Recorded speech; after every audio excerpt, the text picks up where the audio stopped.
editor. As we share with you each time we do this, the Voice and Viewpoint is San Diego's oldest and only African American publication. In print, we're serving 89 zip codes, 17 cities, unincorporated areas of San Diego County. We are available single copy sales, retail outlets, over the counter, churches, schools, libraries, and all the places that you might want to look, as well as you may download our app in the Google or Apple store and follow us because we're on 7 social media platforms. And so we're excited to have this opportunity. This is an interactive thing. And this evening, not only am I joined by my co-host for this, Dr. Leonard Thompson, Jr. the third, getting those endings messed up here. But we have with us our managing editor, Miss Latanya West. We are all here fresh off of our 12th annual Voice and Viewpoint Gala, which was a tremendous success. And if you were not able to be there, you may now follow it on our website. And the entire program is there, and you can see what you missed. And hopefully you will start making plans in advance to be with us next year. So this evening, we're going to devote our time. We're going to talk, since we're celebrating Black History Month. I always like to find it interesting that Black History Month is the shortest month in the year. When Carter G. Woodson started this back in 1926, I think it was Negro History Week. And then he created the Journal of Negro History, which is still published today by what was the Society for the Study of Negro Life and History, which has updated its brand to the Association of African American Life and History. And this year's theme from the association standpoint is African Americans and Labor. And so we have a great deal to talk about. I'd like to hand the mic off first to Dr. Thompson and then to Ms. West as we hear from them and begin to get into what we hope will be a very interesting discussion. Well, good evening, everyone. So happy to be with you all this evening. Dr. Warren, I'm just elated off of the heels of a very successful gala where everybody worked so collectively together. We've been together for quite some time, but one of the things that I'm very excited about is the support that we had from the whole entire team to make it happen. And again, the managing editor, it was probably one of the most exciting galas because there were so many great announcements that were made. And with that, I'm going to pitch it over to the managing editor and say, again, job well done. Oh, thank you. Thank you so much, Dr. Thompson. Yeah, we were just so excited because we have some big announcements regarding our website and exciting updates for that and rebrand and just things that we can offer all of you as you visit our site. So very excited. And we mentioned that and debuted that at the gala. And it was just such a great event, wasn't it? I mean, just so positive and everyone seemed to enjoy themselves. And it was definitely a team effort. Could not have done it without the wonderful team that we have, including Mandate Records as our production team. So just really happy about that. And thank you all of those of you who came out to support. A sellout event once again. Yes, yes. Well, we started off with history, which was important. The Buffalo Soldiers. We made it an educational evening. That was important. Of course, my heart-wrenching favorite is always the Balm of Gilead, Lift Every Voice and Sing, with that history of black folks and leaders, so many of whom I've had the pleasure of knowing. But Latanya talked about the transformative aspect, and I don't think people really will get it for a while until it kicks in because there's so much to it. But at the same time that I'm thinking about that, I'm reminded that this week, I want to call it a mini documentary. Our staff has put together a mini documentary video on the whole issue in the Encanto community versus developers. Mm-hmm. And it is quite profound in terms of the residents, people's homes, the streets, targeting all of the attack being done on that community.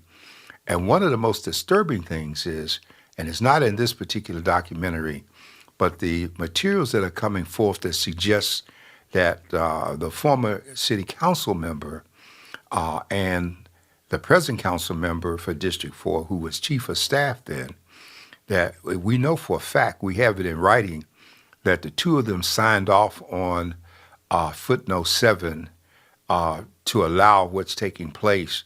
And even though the footnote's been removed, it doesn't stop the developers and it doesn't stop all of the overpopulating projects that are on the board, which will totally change that community and in effect ghettoize what was once a jewel in San Diego. And so where's it going to be placed initially, Tanya? The video that Macy and Tahoot? The ADU video, it's going to be on both our website and YouTube. Okay, and I think that if you're concerned about what's happening in San Diego, you really want to see this particular item. Very educational. Yes. And it covers the breadth of that community, which is very diverse, and they definitely have a voice. We highlight their voice and their concerns, so very, very good video to watch. And one of the things, because you all do news bites on a almost on a daily basis, but I think that if we can put that link in one of the news bites, Most definitely. it'll afford us to also share it on much more links. I think that it's important that once you see it, that you then share it on your different pages so that we get as much traffic being driven so that we can make sure the story is being told. Again, we know this is not just story, but this is very personal because we know so many people that are going to be affected, are community members that will be affected by this overpopulation of an area, and that is going to be, when we talk about Black history, we got to realize that ghettos and lower income has driven down the property values when they overpopulate, and then they overpopulate but under-resourced.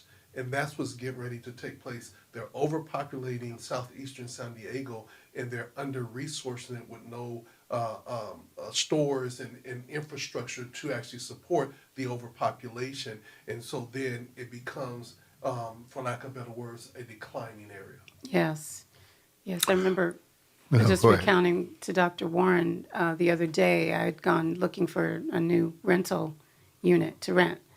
And I was near the Skyline area, and I couldn't believe it. This cul-de-sac street, it had so many cars everywhere in every single spot that was available, plus the driveway had like maybe 10, no exaggeration, about 10 cars parked in it.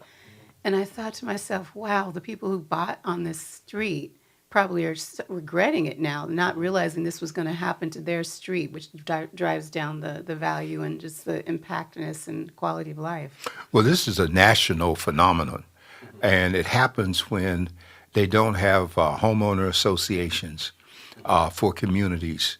And when you were speaking of that, my wife's old community in the Poconos, we went back to visit where she had a chalet, and it was horrible because without the homeowner's control, people park their cars in the yard, they kill the grass, they're all in the streets, and it's just the homeowners spend time litigating how many vehicles do you have, where can you put them, where can you put your boat, your RV, and all of those kinds of things. And not only, if you want to see what Encanto could become like, just go over into City Heights between 54th Street, if you will, and Euclid, and between El Cajon Boulevard and I would say University, and where they have packed in those African communities that are so tight. You can't even hardly walk in terms of cars, congestion, and the whole thing. All right, and we already know anthropologically that when you do those kinds of things to living species, there are sociological and physiological impacts. We see them, but the people doing it, they don't really care about it. And I think the only thing worse than them not caring is to have elected officials who sell out the people that they're supposed to be representing to get whatever benefits. And I can tell you from studying urban planning, and all of these things for decades, that when these people come, if you look deep enough and far enough, you're going to find somebody who took some money and turned and looked the other way. They always come telling you about how there are going to be more jobs, but they don't tell you the price of the jobs and what the jobs are going to do in terms of the community. And so the message to the community, and this is again online with Black History as we're celebrating, is the community cannot afford to be apathetic, laid back, and say it doesn't concern me. Because when you do decide it concerns you, it's too late. And that's why we're in the crisis that we're in as a nation right now, because historically it has always been known that the masses don't pay attention to details, or they are kept so busy working for low wages and substandard living conditions, doing 2 or 3 jobs, that they don't have time to do the social stuff. And if you want to see how it plays out, just go back and look. We're getting ready to do a series on the salute to the independence of African nations. And one of the things, as you look at the French and the British and all the different people who had ownership interests, when they went into communities, even it was for safari, they hired the people to carry the packages, but they paid them substandard wage. When South Africa got its independence in '95, what happened? It was a paper transaction, but Mandela understood that without the land and the money to go with it, it was meaningless. And so now we're in a situation where the Afrikaners still own 80% of the land that they're talking about as their history, when it was stolen in the first place from the native people who live there. Just like what's happened here. I mean, they got paintings of Cortez landing on the beach in Mexico and holding up a flag declaring the land belongs to Spain. That's like somebody coming to your house and putting a flag up in your front yard and say your house is now mine, just because I just got here. And so we need to wake up. Well, I think the one phenomenal thing, and I say this to everybody else, is really about how do you discover and discover something that people are already there. Right. Basically, you should be introducing yourself to who's already on the land, and this is our first time visiting, and so we just want to say thank you for letting us know that you exist. What's your land called? But in other words, they said we found it, we saw people that were on it, and we bullied them and killed them and just stole it. And so I think that when we began to look at Black history, when we began to look at where we are right now, the biggest word is that we have to now not only watch and pray, but we have to put our faith into work. Yes, and speaking of that, Dr. Thompson, and Latanya knows that we're publishing something interesting this week. We're publishing at least the initial list of companies that have decided that they're going to abandon any diversity, equity, inclusion programs. And it's really ironic talking about the titles, because if you notice, when Trump came in, he didn't just go for DEI. He went all the way back to deal with affirmative action in terms of what Johnson started. And affirmative action was never about giving Black people a special deal. Affirmative action started with the Chicago Plan, it was called initially, and it was institutionalized in the Small Business Act, because what happened was that only large companies were able to get government contracts. And they came up with a concept called AA set-asides, setting aside about 10% and ensuring that people could get it. Well, we went through this here in San Diego in the past 25 years. At one point, the Association of General Contractors had 100% of all city contracts. And the people fought, Black contractors, George Stevens folks marched and fought, and they got them down to give up 5% of the contracts. But here was a caveat. The contract didn't mean anything if you couldn't get a bond. And so there was no people giving bonds in small amounts. Then you had to go back and find companies that you could break the whole job down into a small enough unit that someone would put a bond there to make it work. And so when we learned the game, they changed the rules and they expanded. And that's what our purpose here is as a trusted messenger, the guardians. In 1827, Rush Rundum said, nobody can tell our story like we can. So we're going to tell our story. And so here we are 198 years later, and again, we're needed to tell our story because of what's being done to our story. And he was the publisher He of was the Freedom's Press. Journal, Freedom's Journal, yes. the first First black newspaper in press. America, Freedom Journal, African American publication. And so, again, like you said, Dr. Warren, this is African American History Month, Black History Month, and so much is going on around our community and around the world. So I don't know if you want to start first with what's going on locally and then go nationally, or if we're going to go nationally, internationally, and then come back to local. I don't know. What do you think, Ms. West? Well, I always start from the national perspective, and then Okay. Well, from a national so much perspective, happening. from a national perspective, we have a great deal going on. Right now, we are experiencing the dismantling of democracy. 250 years about to go down the drain behind a very carefully orchestrated plan to change us from a democracy to an oligarchy. And an oligarchy, for those who think that's a big word, is a situation in which a few people with wealth rule the country in terms of the masses.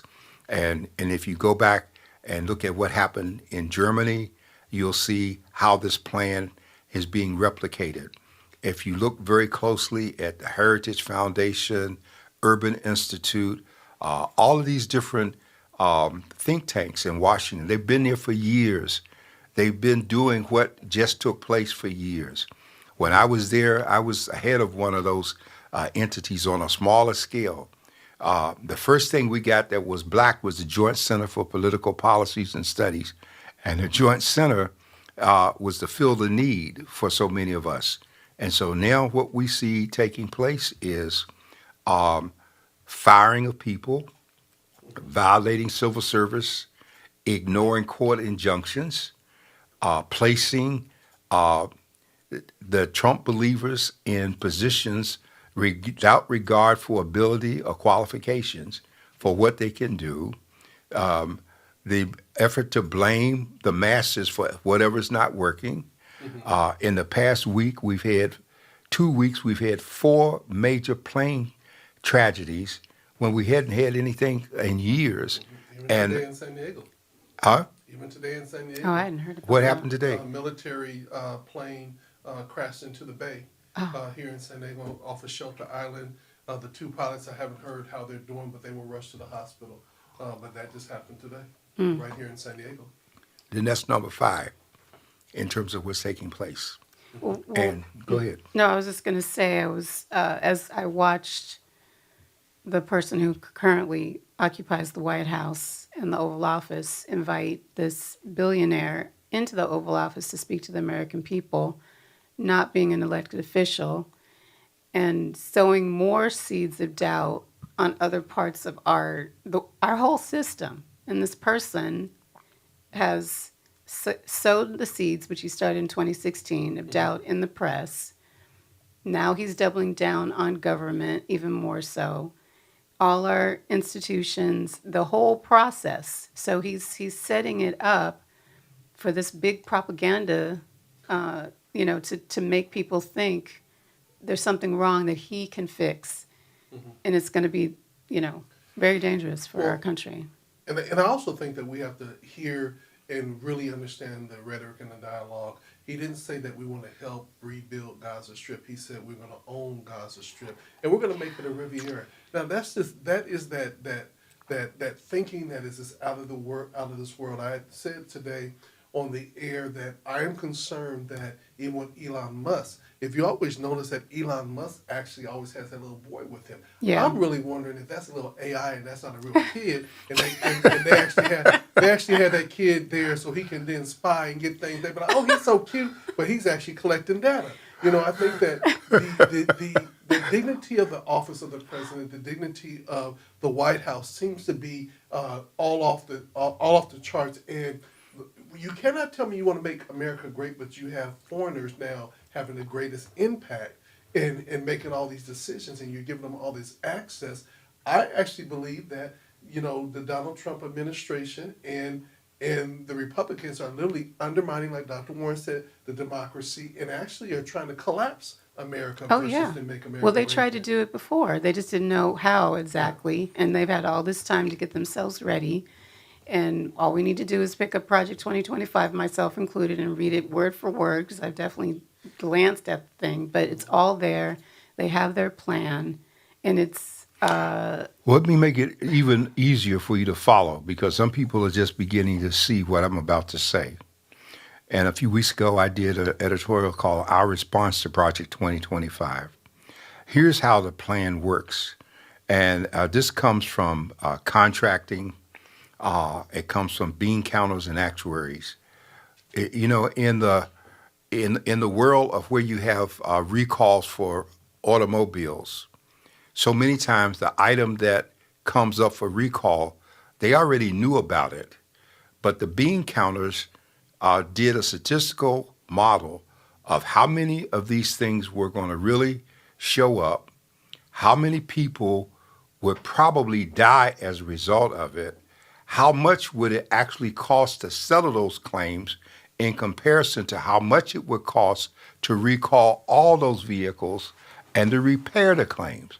And so then it's decided that the death ratio and the wrongful death payout is cheaper than correcting the problem. So what's happened in this situation from 2025 is, what have they done? Inspector generals had to go, all right? They got to have people in key positions. They got to have the Department of Justice, because the Department of Justice is the one that has to move like it did before in terms of people indicted by Congress for contempt. They end up in the Department of Justice, and that's part of putting them in prison. So now we got to have control of all three branches. We've got the executive and the legislative. What they don't know is that they're not going to get control of the judicial without some violence. And in other countries where they've tried to get rid of the Supreme Court, Netanyahu ran into this before this event happened because he tried to overdo the Constitution and remove judges so that he couldn't be indicted and go to jail. And so the October 7th, we found that he knew about October 7th's potential all the way back in July beforehand. But it was serving his purpose. and ignored the He soldiers, ignored it. female soldiers, And who were he- watching it right over And the they border. saw it. And so here's where I'm showing you the history comes into play. In Rome, the Caesar only had power under martial law that overrode the Senate. But whenever a crisis was declared that brought martial law, it could only last for 6 months. So every 6 months, he had to find a new war and a new problem to nullify the Senate.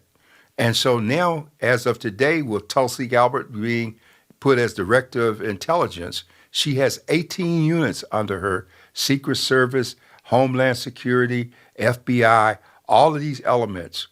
If Congress, as the courts now, as the third element, cites these people for contempt, and the White House has said, to hell with what the courts say, now who's going to enforce it? Okay? And then you got Hegel there as over defense, and he sure as hell is necessary, because without him, you cannot have the military on civilian soil acting, because Congress and the Constitution prohibits the way it's set up. So they've moved all the obstacles to what they really want to do when it comes down. And they've already anticipated the frustration and the anger, but the people are going to be so lockstep. And the Senate is not going to wake up in time to make any significant difference. And so the Bertha item, he knew that you couldn't alter the 14th Amendment born on the soil, but that was to get the matter to the Supreme Court, hoping that the Supreme Court would overrule the 14th Amendment and make that declaration. And while we're at the 14th Amendment, let's go back and look at the 13th and the 15th. Matter of fact, let's go back and take a look at all them freedoms that we've given, okay?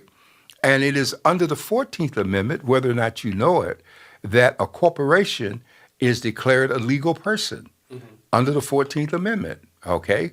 And so we have all of this working, and it's working against America because what's happened? If we go back 50 or 60 years in this country, we stopped teaching meaningful government. We start teaching a watered down concept of civics. When you and I came along, we could identify not only the 50 states on a blank map, but we could fill in the capital of a city in each of those states. They don't even know what states are where. Yeah. They don't even know what a map looks like. You and I could write. Today, you can't even write cursor. You got to print your name. Well, the So- map is changing because in my map it said Gulf of Mexico. Yeah, and now it's Gulf of America. Okay. And here's my question, and this is what's really baffling to me is how can one person come in and change whole maps and global? You know, is this just Googled and said, okay, we're changing to Gulf of America? How do you just claim that the Gulf is going to change and don't anybody challenge it? Oh, but see, this is where history is important, all right? Because most of us just look at the map of the U.S. and take stuff for granted. Let's not forget to take a deep look at the Louisiana Purchase, okay? And the Louisiana Purchase, who did it come from? France.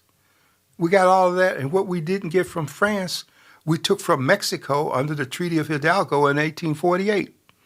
New Mexico, parts of Texas, all of California, all of this land. And what did we do when we took that land? This is what's so important about what he wants to do with Greenland.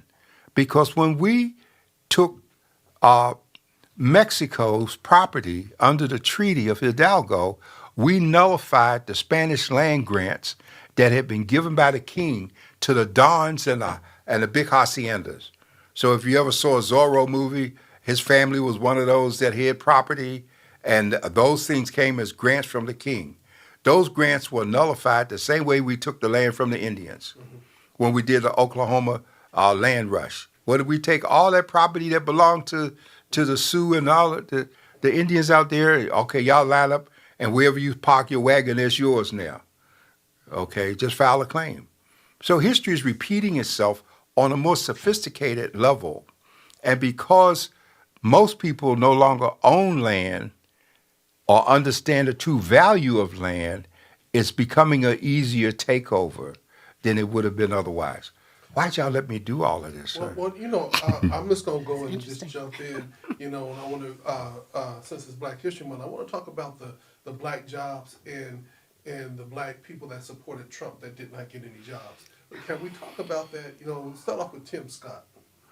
Well, I have no words. Well, Tim Scott was never really black. He just thought he was, okay? Because if you look at Tim Scott, and nothing is worse than seeing a black man grapple and crawl and is still getting pat on the head, getting kicked in the behind. First of all, he would have never been in the Senate if it hadn't been for Nikki Haley, who as governor appointed him because the governor appoints vacancies in terms of the Senate. And he turned on Nikki. Well, what did Trump offer him? Nothing. Nothing. He's not, and he thought that by sucking up, he might even get a chance to be black president. Trump wasn't going to make no poor black man who was so happy that he had come up from the plantation, ascend to that position. It wasn't going to happen. So what about him? Wherever he's getting what he deserves. Well, you know, which was really, really sad to me is the amount of African American men that supported Trump and thought that he was the panacea. And as many people that are saying that, you know, that black people are going to suffer under the regime of Donald Trump, and I do call it a regime, I would venture to say that Caucasian and lower and middle class whites and lower class whites are going to suffer even greater because, again, the welfare system is heavily populated with more Caucasian people than there are black or Mexican. But you know what I think? I think the people that support him as diehard supporters, they will turn it around and blame it on the Democrats, Biden, Kamala. They'll do anything but accept the reality right in front of their faces. That's how much of what I call it a cult, to be honest. They just, and they're so backed up against the wall with fear for not being in power. They can't think straight. It's sad. Well, here's a perfect example of what you're talking about. The tariffs that Trump wants to impose on China will affect agriculture. And agriculture is significant because that will also affect Mexico, especially the avocado market, which now the cartel controls much of the avocado market, which it didn't before because it's just so lucrative. And so what we find happening from the standpoint of all of this taking place is that the American farmers who were shipping their soybeans overseas, the prices dropped. I think it was like $2 initially. And back in 2000, when Trump was in before, and he started part of this, the price went down because of the effort at tariffs, but the government gave subsidy to the farmers. Now the farmers are saying, look, the subsidy is not going to help us. We are still going to lose overall, okay? But even though we're going to lose overall, this is what just hit me when I heard the head of their little group say, we are still going to support the president because he has a great idea and what he's doing, and we might have to suffer a little bit, but it's going to make all the difference in the world, so we're going to stay with it. The bottom line is racism is greater than the desire for democracy, national survival, or unity. I don't care how you cut it. You don't need Sigmund Freud at the table. It's all about race. I'm threatened. These brown and black and funny looking people are coming in here, and the next thing you know, what? It's not make America great again. They don't mean MAGA, they mean Mahwa, make America white again. And they can't do that. The birth rate's down. And so that's why the battle against abortion, it ain't all about the Christian right. It's all about how do we regain some control, because all through history, we have controlled this issue. In immigration policies, if you go back and study them, there was a point in which there was a different quota put on people from African nations being allowed to come into this country as opposed to Europeans. Yeah. And go ahead. Well, I was just going to say also his executive orders are, I don't know the numbers yet, but I would venture to guess it's going to disproportionately affect black workers because a lot of us have federal or state jobs. There's a significant proportion of us, There was an argument that was made by, I think it was Keith Boynton in Word and Black. He mentioned that black people gravitated towards state or city or federal jobs because they knew, at least there, they had some protection against the discrimination that was rampant in private corporations. So there's that.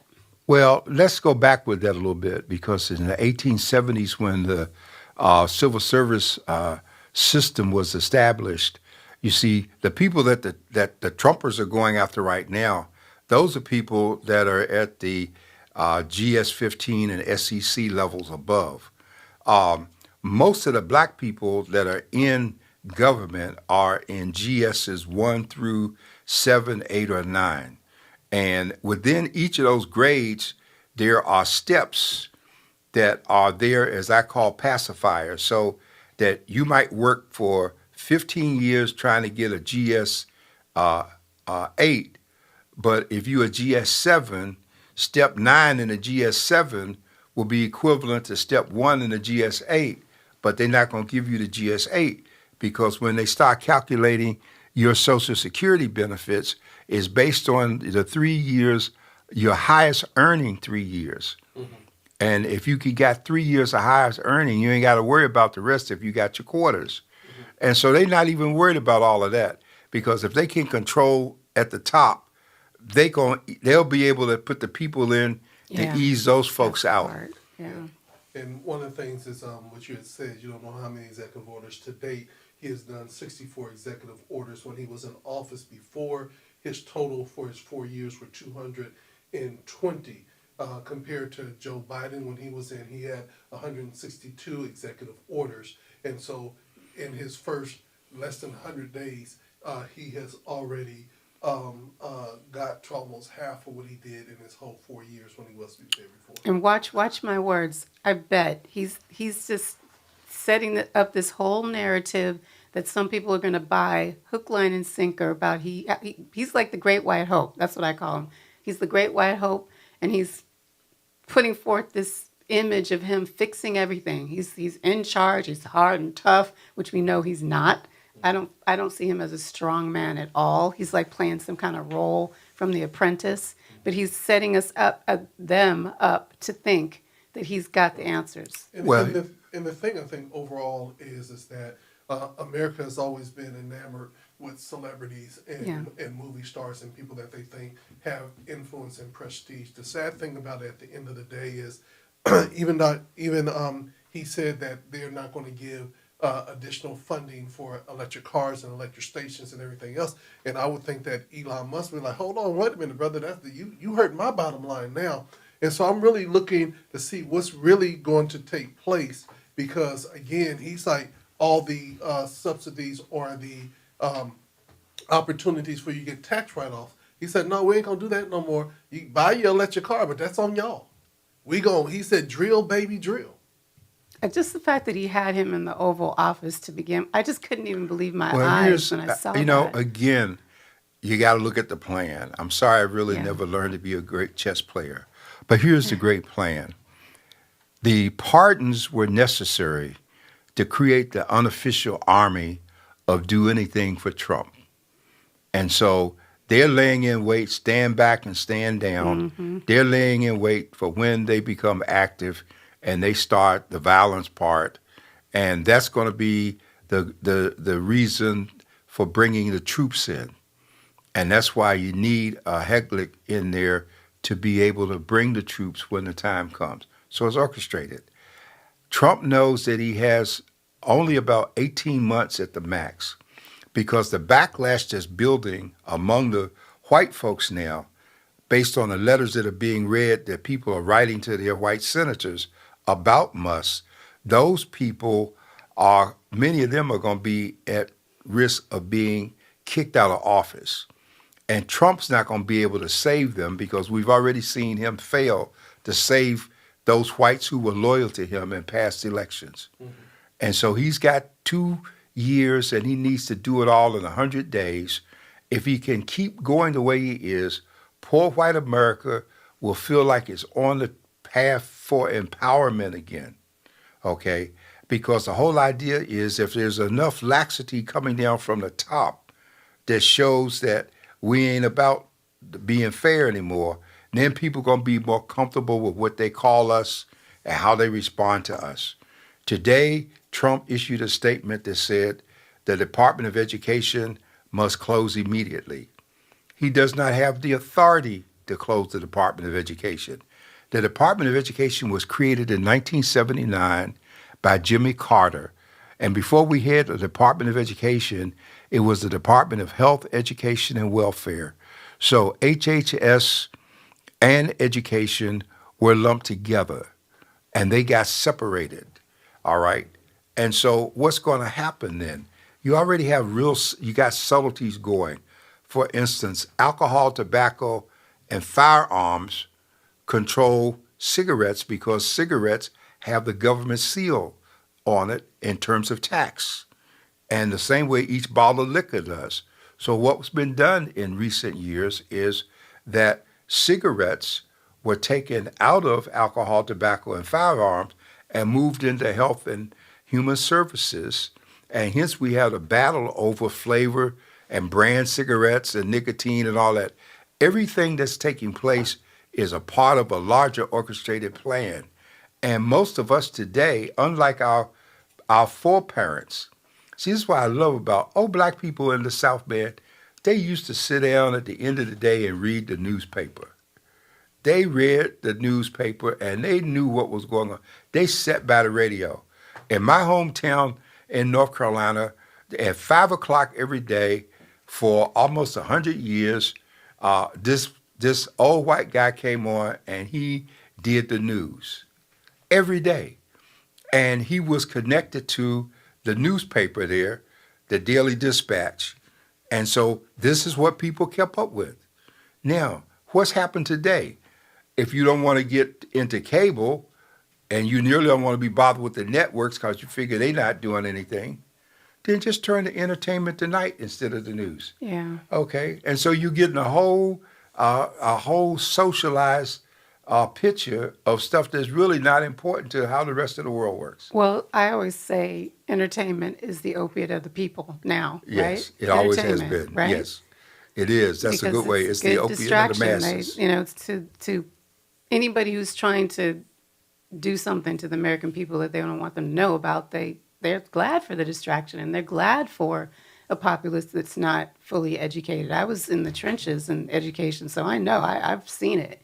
So yeah, I was trying to pull up the post that I had seen on LinkedIn about the Cincinnati, Ohio Oh incident. yeah, OHIO. Well, it was the white supremacist group had put a banner on a freeway overpass that said America's for white men, and it had a swastika and skull and bones and some other things. Yeah, And, the black community came out and protested. And apparently, one of the local law enforcement officials said that they didn't break any laws. So I'm watching that situation, but they've already gotten the permission. So it's a stand by and stand back and stand by. But that person who made the statement was right, as painful as it was, because the First Amendment protects the freedom of speech.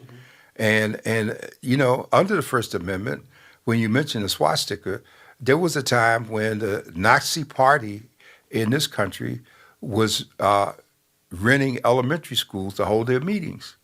And people were objecting because they didn't want to see the swastika flying outside of school. But they had a legal right to do so because of freedom of speech. Well, one of the black attorneys who was on that case there said something about it's federal property, the freeway overpass. So there may be some truth It's true. that it's illegal. Yes. Yeah. And I think that we have to just look at the whole full setup of what we talked about up until the election, after the election.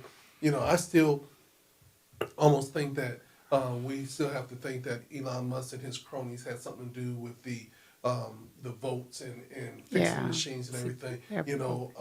But that would have been a Donald Trump argument. So we're not going to make that argument. Right, We're just going to move forward with that. But just think about Project 25. We spent a lot of time talking about that, but we're not paying attention to the people that he has added to his cabinet that co-authored Project 25. Yes. Russell Volch is now a part of leading the Office of Management and Budget. And he was a deputy director of Project 2025. Yeah.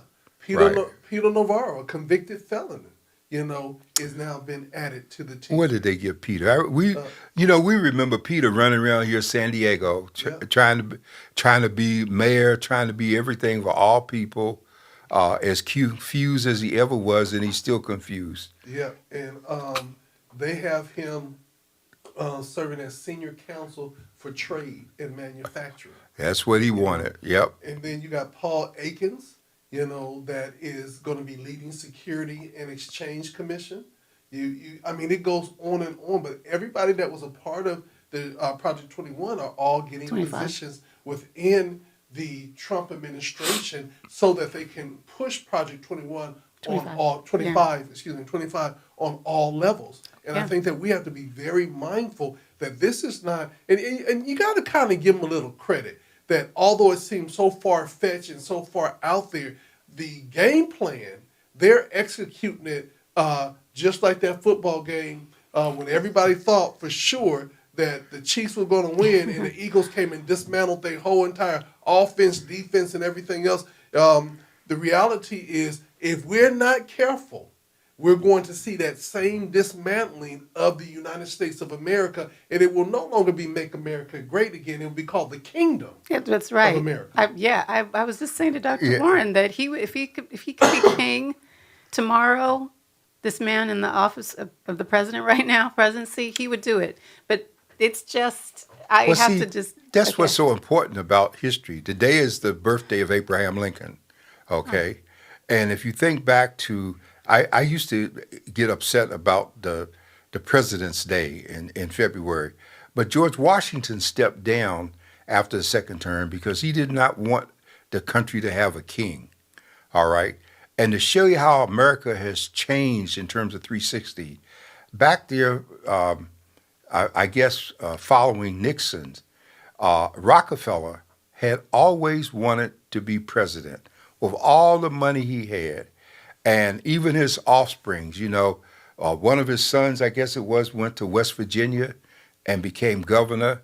And an analysis was done of the elections. Each time he got elected in West Virginia, they charted out how many hundreds of dollars he spent per each person of voting age in the state in terms of buying the election. Okay, so let us remember that after Agnew, Rockefeller became vice president briefly, but America was still so sure that it didn't want wealth controlling. Now we've gone from democracy to oligarchy, and wealth is all over the place. And most people never know, don't even remember. Most people don't know about the Gettys or what happened with them, or all of the stuff that was done in this country in terms of who even started philanthropy. They didn't start philanthropy just because they woke up feeling sorry for the masses. Right. It was a business move.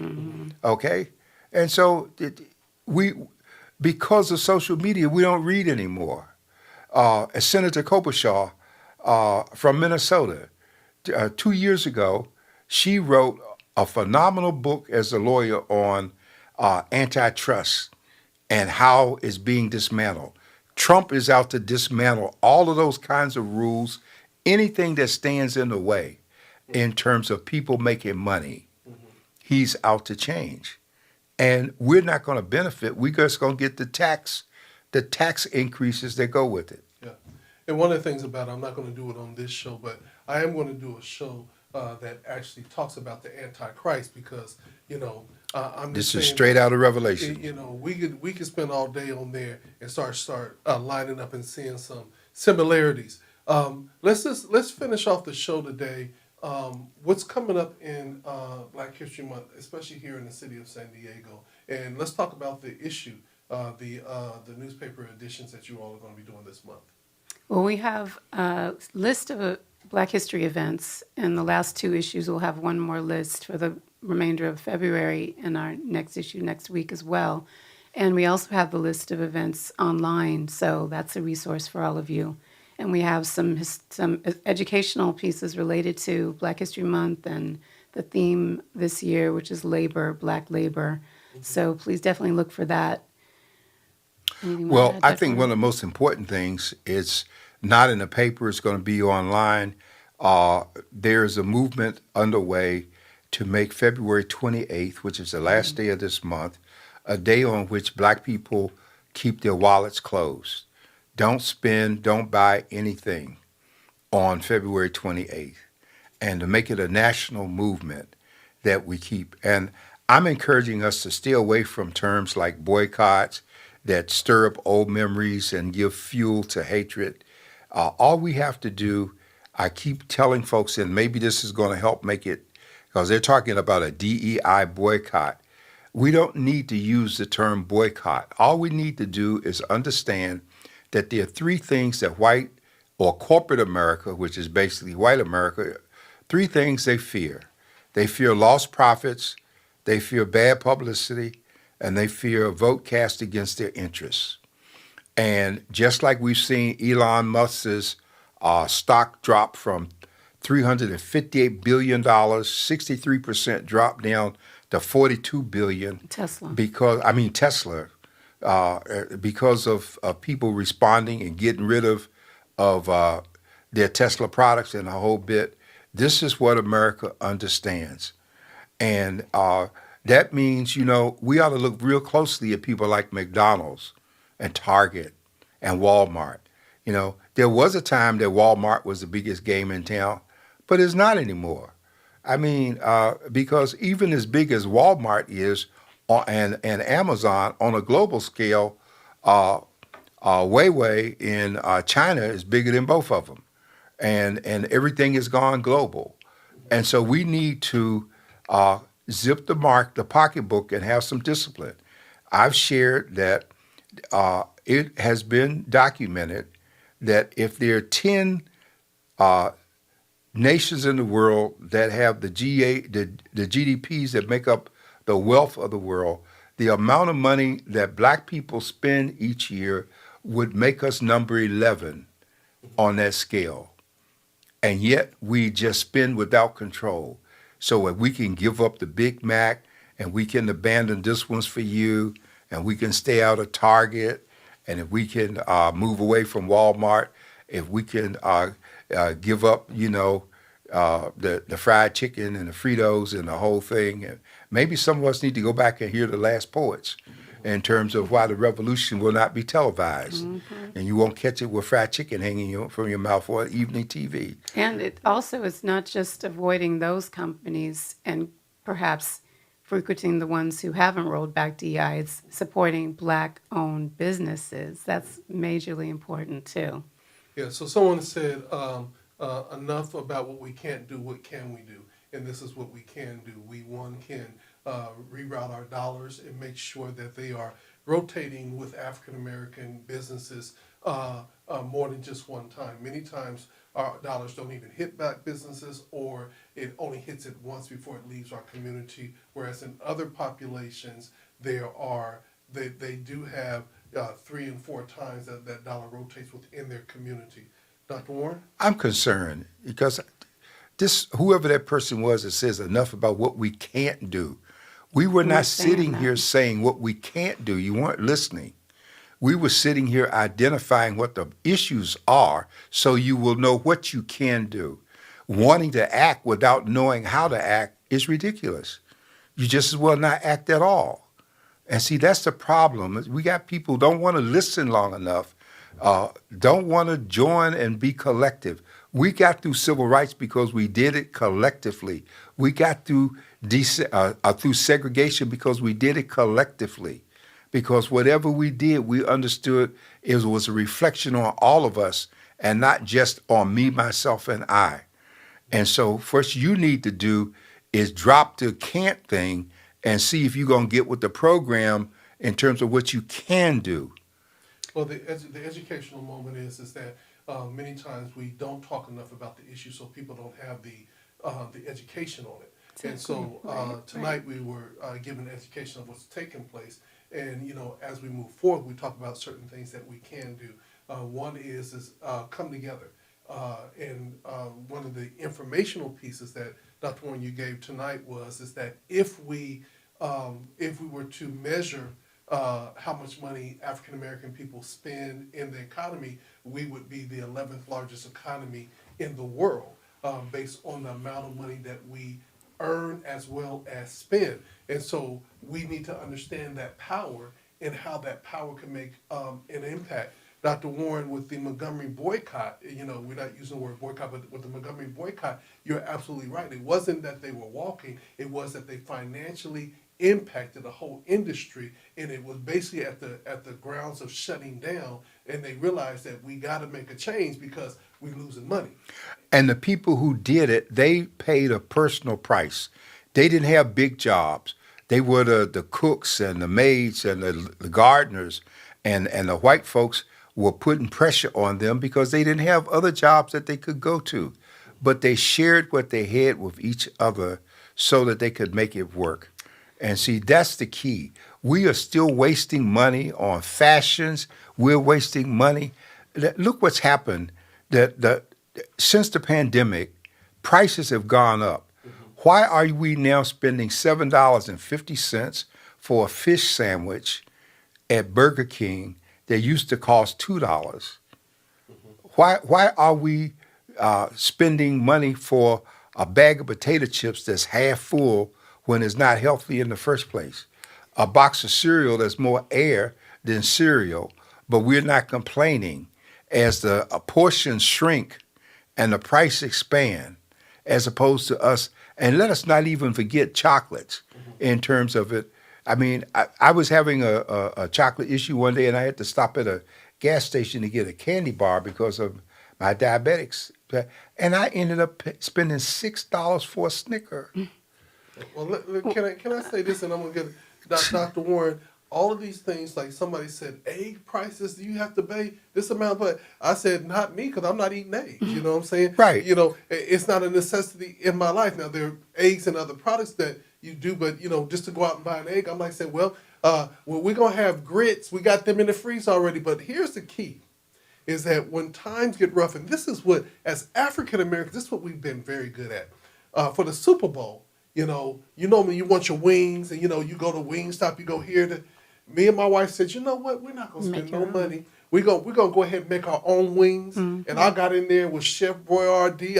I sauteed my wings and I put them in the air fryer. And then I tossed them in different sauces. And my wife said, well, we're not going to go out to no chicken no more. We got it right here. There you go. It's really about, excuse me, us going back to our creativity. Yeah. Yes. And also our resourcefulness. Right. And spending money where we are valued and respected and loved, you know? Because I like to remind us that, you know, 80 years ago, we didn't have as much, but we did more.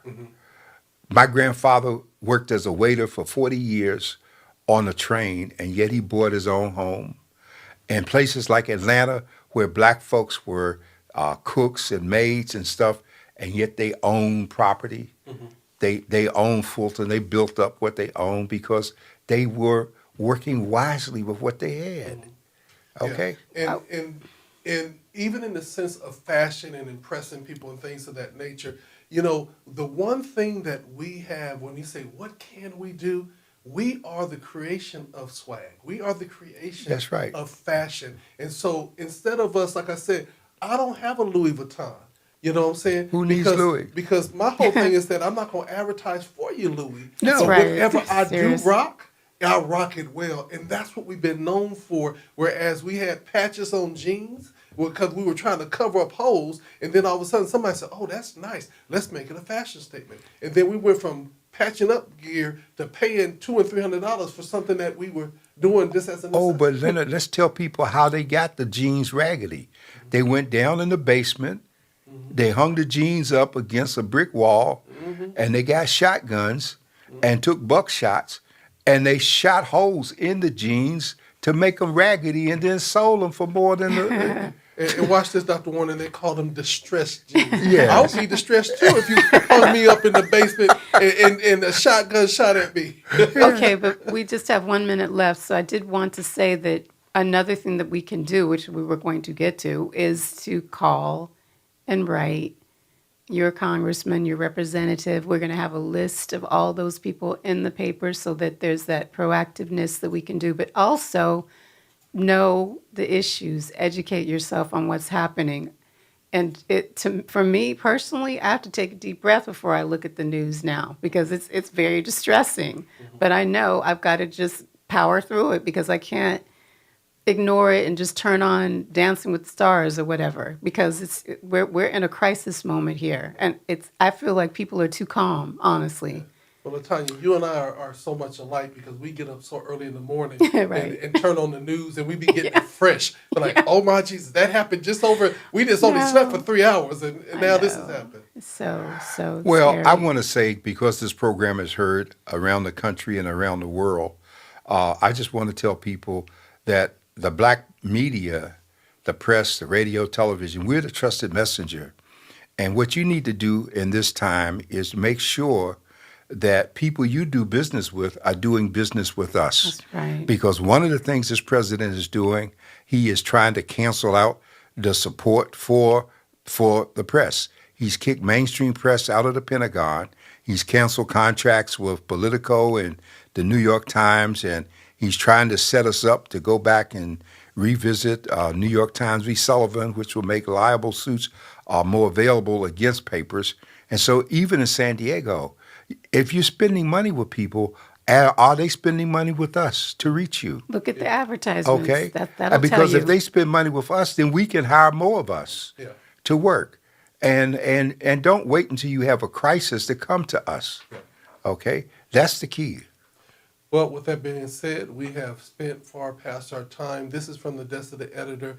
We do appreciate you tuning in on a weekly basis, and we are so excited that our managing editor is with us tonight. Dr. Warren, I think that she's the one of the missing ingredients. We this time just flew by so fast because there was a third person jumping in. I kind of liked it. Oh, yeah, I think it's great. Matter of fact, next program, I might just stay home and listen to her. Well, I think that we got the Trinity going on right here. I think we should keep it up. Yeah. But I want to say consistently, thank you for your comments. Thank you for tuning in, and stay tuned. Make sure that you download the app for GOD Radio, and also for the San Diego Voice and Viewpoint. Make sure that you read and get the latest edition that is coming out. We're so excited to continue to work together, and great dialogue and great opinions will always help us. If you want your voice to be heard, please send your letters to the desk, not the desk, but to the San Diego Voice and Viewpoint. And many times those are read and then they're posted, so your opinion is not only just heard, but it's actually seen by many, many more people. So let's make every day Valentine's Day among ourselves. Yes. Happy Valentine's Day. Happy Valentine's